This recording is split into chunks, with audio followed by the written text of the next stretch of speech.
Beautiful sunset here, but we're not here to look at that, so welcome back to another install video. Today we are going to finally be putting in the JB4.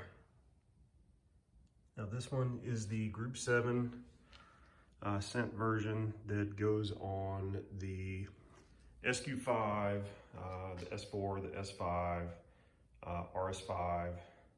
Not sure about the RS4, but I'll leave the link in the description below about what where you can go for Burger Motorsports and look at it. So here's what everything kind of is from my understanding. I got this kit used, so no instructions. I've been tracking everything down online. So here you have the Bluetooth module that we'll use to connect up to change the maps and everything. This is a ground wire off the unit. I have to ground that out. This here is an OBD connection or OBD2 connection that will have to pass through the firewall into the cabin. There's supposedly a grommet and everything that you can find pretty easily for that. Once you follow up the harness, these things are really nice because all the connections are here. You just unplug the factory one and you plug in the JB4. So this is the TMAP sensor. Up from there is the MAP sensor. Then you come up to the fuel pressure connection, and then mine has, actually not mine, but I think all the newer ones have the BCM connection. From what I understand, this one is really only needed if you're going to be doing, some kind of E85 mix and stuff, which, I might end up playing around with. So I'm going to go ahead and hook that up too. So this is what we're going to be working on. We'll see how this goes. It's supposed to be pretty easy, and I'm sure it's going to take me a little bit longer since I'm filming it and everything. So I'll try to be as clear as I can when I go. So let's get into it. So my first question of the day is going to be, do any of y'all clean your engine bay yourself? And if you do, how do you do it? What is your method? Because this is filthy, and I need to clean it, but I just don't trust that something is not going to get wet and not work after I do it. So if you have any good ideas or good ways you do it, please just drop that in the comments below, because I would really like to know. First thing, we need to figure out where we're going to mount this guy, and we're going to go with the standard place everybody seems to put it because it seems to be really good. So you can pop these tabs here and this panel lifts up. Be careful because I've already managed to break this one by barely putting any pressure on it. So it is going to go inside there, and from what I understand, it might be beneficial to maybe put the JB4 in a Ziploc, or at least really zip tie it out of the way somewhere, because it is not waterproof, and people have said that water's got into it before. So we're going to try to do something like that. The next part is, you can peel this strip back here, and a lot of people will just run you'll just lift this flap up and run the loom out there, but I'm going to take it further, and I am going to run it through right here. So it's just going to be cleaner. And so there's a little clip on this side and a clip on this side right there. Just use like a pick or something and just kind of work it, just lift up, and it will eventually free. And when it does, you can just run it through and it'll look close to factory. There's also this other place right there that, look, there's nothing on the other side, so you could probably drill that out and then run everything through it also, but I'm gonna go with that right there. So let's start there. Okay, I've gone ahead and done a few extra things. So I have the loom run through that section. Went ahead and closed it down. Right now, it is in there inside of a Ziploc bag, but we'll have to reposition that a little bit later. It's fine, but we'll deal with that later. So I've got the loom coming out, and I've got it attached to the factory harness that runs down the side. I went ahead and ran it under this one just to give it a little cleaner look, and I just have it run down here and over here. So perspective, front of the car, ran through there, hit this, ran it down here. Now the first sensor we're going to deal with is this guy right here, and that is the TMAP sensor. I believe all we need to do is we're going to deal with this little gray clip. I think you have to pop it, and then you just wiggle the harness out, and you swap it with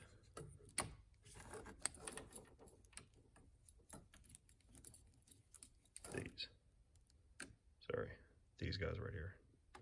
So let's go ahead and look into doing that. Okay, so we're going to take the little gray piece and we're going to use like a pick or a flathead, and we're just going to push up on it, and then you're going to push down and just wiggle it, and it will come out just like that. Once that comes out, you're going to take the connections from the JB4, the part that was plugged in, we'll plug in here.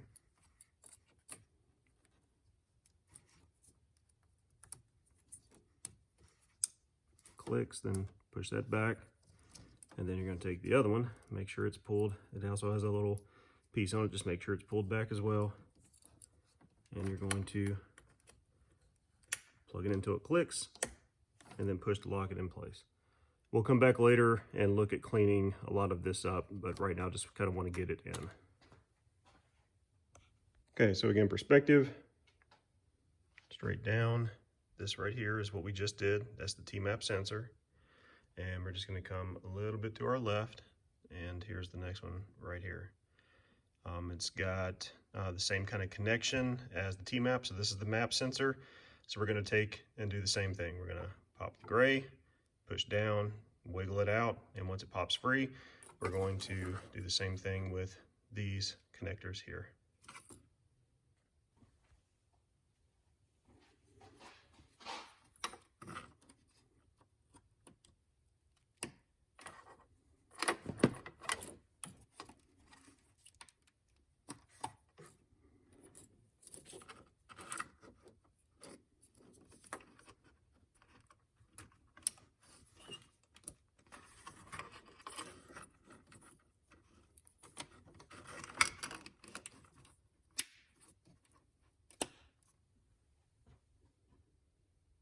Okay, MAP sensor is now connected. Next up is the fuel pressure. And so now you have to take the engine cover up. It just pops up. Just grab it, pop it, lift it up out of the way. You're fine. There's actually, I feel like a lot of room over here. So the way I've run these wires, so I want to keep it clean. Again, we'll tidy up later.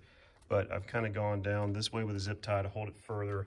And I pulled both the next, the fuel pressure and the BCM connections under the intake, and so they're down here.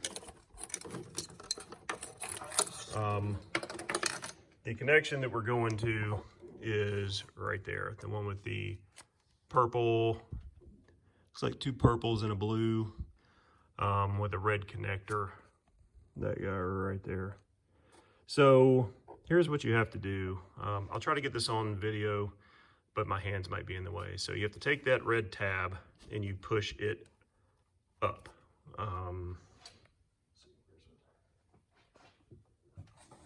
Let's see. So just put something under there and push it up. Then there's this little black piece right here, and this piece pushes in. See how it moves? So the hard part is that it's real tight around here. So what I've seemed to find that works the best for me is I'll take my hand, go around here, and I can get my fingers kind of cupped on both sides like this, so I can pull up. But I thought that was going to work, but it's still really tight in there. So I'd read something on the N54 forums that if you can get this button pushed in, then you can take another flathead or something and put it right at the bottom of the sensor right here and just kind of give it a barely little twist, and it will start to rise up. And once it kind of breaks that little connection, it's easy to kind of pull it out from there. So the way I was doing is I tried pushing in to see if that would hold. and then go down here, but that didn't seem to help. So if you have an extra hand, since you're not going to be recording unless you are, use one flathead or a pick or something to push that, while at the same time you have the other one down here and you just barely twist it just a little bit, and then you'll see it move, and then you can just pull it out from there. So let me see if I can get this camera angle set up to work. Okay, let's see if I can do this. I've already got the red clip pushed up, so I'm going to take a small flathead and push in on this piece here. And while that's pushed in, I'm going to take another flathead and put it up under the bottom and just kind of rock it. And I don't know if you can see, but it just moved just enough to where you can grab it and pull it out.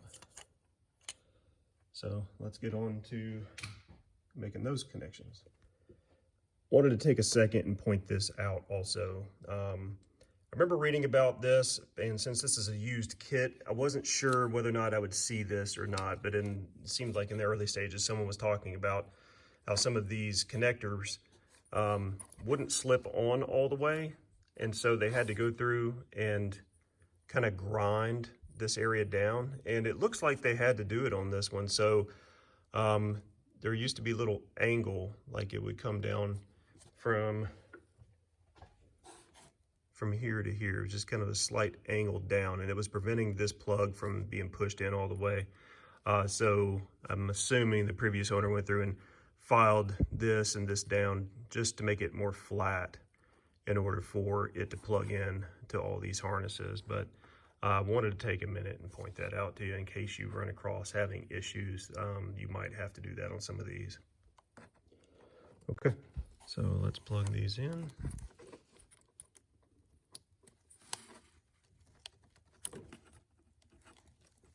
There it goes. And I think that's what they're saying. If you see right here, probably those angles might have made contact right there, and that's probably what was preventing it from going on. But once that's there, then just clip that back, push the red connection piece down, and then get this piece back here, slide it on, and push that down. So that is now connected.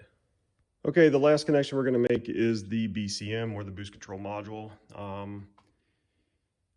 This isn't necessary to hook this up. If you don't plan on going with a standard octane like 91 or 93 or whatever you have, then you don't have to do this. This, from what I understand, is needed if you're going to start messing around with fuel mixtures and that kind of stuff, E85, or not full 80 E85, but like E30, or I think they said E35, something like that. So it comes with it, and so I'm just going to hook it up because I might mess around with that. Sounds interesting and fun. A little bit more power, why not?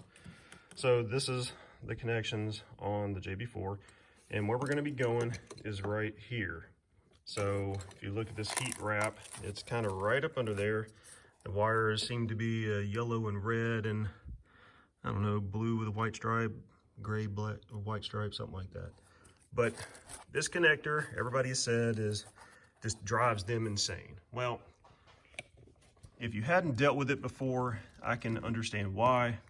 But for me, I have dealt with this kind of connector before. I put air suspension on my Audi TT that I had, and this is the same kind of connector that was on for like the speed sensors on the rotors. So I kind of am familiar with how it pops out. So not to say that you might have a little trouble until you understand it, but I'm probably just going to pop it out here and show you with it loose versus on here. But there's a little trick to getting this out. So you will have to take something like a small flathead, and it looks like you would just kind of push in on, like, you know, kind of squeeze it and pull it out. It's not really the case. Trying to get you a good view, but let me see if I can do it.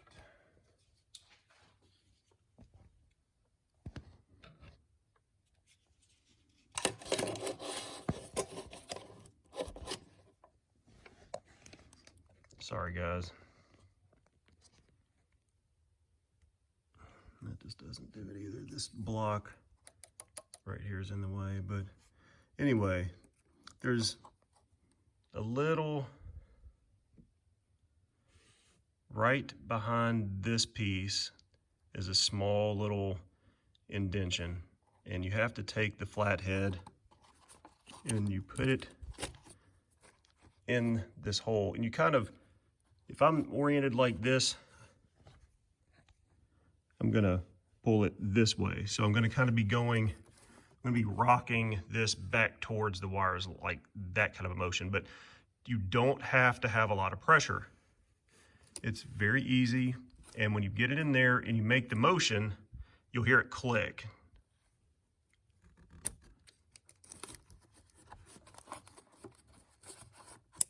Just like that, it just barely clicked. And now that it clicked, I can just kind of grab it and pull it straight out. Let's see if I can show you. So this right here is what we're talking about. What you would do is you'd get your flathead right there, and then you just kind of pull it. And when you do that, you will hear it click. And it literally just takes something like that, and you'll hear it go snap, and then you just pull it out. If you have questions about that one, let me know. I don't know if I can make that one any easier, explanation-wise, because it's something you just have to feel. Just know that you won't pinch it just like you normally would, something like that, and pull out. You have to, there is a gap right there that you have to put something into. You just put it down in there and you pull straight back, and you'll hear it snap. Long explanation, but that's the easiest way I can explain it. Okay, now that we're through with that, here's the connection, and we're just gonna plug that into the JB4 here. Till it snaps. And we'll take the other end, and we're gonna go underneath and plug it back in there. And it's clicked. Okay, so as of now, we are done with everything under the engine. So this is one of those, if you didn't care really about how everything looked and tidy or whatever, you just wanted to put this thing in and run it because you don't show off your engine bay or anything like that in here, you're done. You don't have to do anything else. Connect harness wise. Now, the one connection that we still need to do though is there's a ground, and it's right here. And this is pretty easy because there is already one right there. So we are just going to undo that a little bit and put that little fork in there, and this joker will be grounded. Okay, for the ground, I used a 10mm socket, took that off just a little bit, and just kind of put that down there and tighten it back up. Did a tug test, it's on there, but with grounds I like to be a little bit more sure, so I have my meter and just ground it over there, took this side and listen for the tone. All right, we got ground, and I'll just try another random point just to see if I've got a good ground, and it seems like I do. So for me, that is solid. Our last order of business is to get this, the OBD2 connector, inside the car. Now it does unplug from like a little pigtail harness on the JB4, so that's good. So I've been told that it's easier to go from the inside of the car into the engine bay. And I think that might be the case, but here's what we have to do. It's gonna be hard to kind of show you how I do this, so I'm gonna try to explain it first. So if we look right down there, that right there was it had a closed off end on it, soft rubber, and that will go inside the car. People are calling it grommet. I mean, call it whatever you want to, but all I did is I took a razor blade and fished my arm down in there and just kind of cut it off. Now, I went back pretty far on it because the plug for the OBD2 is kind of fat, and I wanted to be able to get it through there. So when I cut it off, it kind of looks like this. this was on the end, so I cut that part off first, and I thought that was going to be enough, and then I decided no, so I cut a little bit more off. So it would kind of look like that. The inside of the car is a completely different story. I don't know if every SQ model is different, or S4, S5, whatever, but this is going to be one of those where you just have to figure out how to do it, because it's not as easy as it looks. I was still able to do it, but after probably 15-20 minutes looking around. So right here is a 10mm, and then over here on this side is a 10mm also. Take those out. Thing is, I don't know how to orient this well enough to show y'all, but this panel right here will pull down from the bottom, so you'll have to pop it down because the OBD2 plug is right up under there. The hard part about this is how fat this part is right here. So you will have to take this piece once you loosen it, and you will have to just kind of grab it and start tugging on it. I finally kind of got fed up, and I kind of tugged this piece right here, and it's all held in with snaps. So you can see that it just popped loose. I didn't try to go further on this side. I didn't feel the need to. I just kind of supported it with my hand in order to get this pulled down. And then I kind of grabbed this side and kind of, pushed it back up in place to where it's secure. Then I was able to pull this, and then I can see up in here. And I think that right there is the hole. I mean, in fact, I see red now, so I'm sure that that's the hole. So right when you pull this down, if you just look straight back, kind of see like a honeycomb grid, and I believe that that's where we're going to go from the inside of the car into the engine bay. So attach it to like a long coat hanger that you've cut up, or whatever, however you do that, fishing wire, whatever. And you're going to push it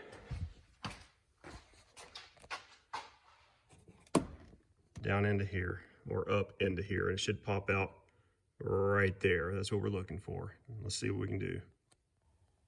Okay, that was the case. So I was able to push me inside, and once I kind of got it through, I came to the engine bay and pulled the rest of the way through. Now, that harness is pretty big, so you will have to tug just a little bit, but it will make it through there.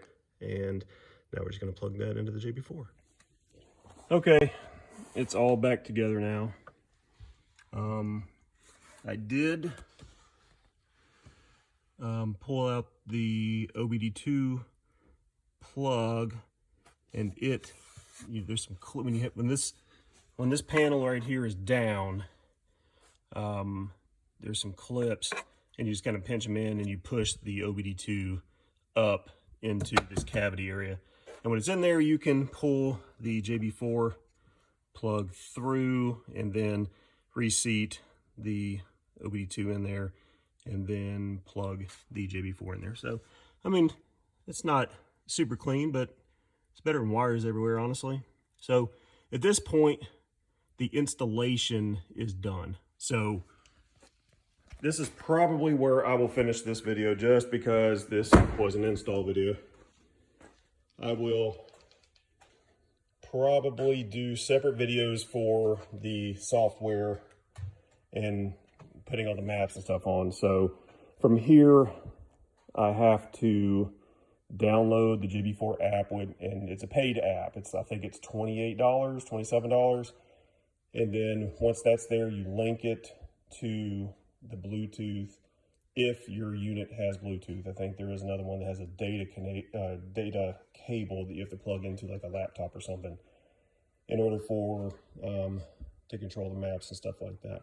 So that's where I'm going to start next. I need to make sure mine's on map 3. We have 93 here, and map 3 is supposedly the safest for that. So just so I can show you what I ended up doing in here.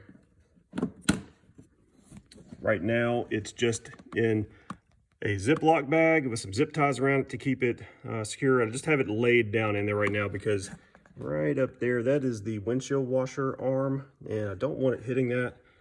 So I'm gonna run it like this for a bit. I wanna see if it makes any noise while I'm driving around and, you know, reposition if it does.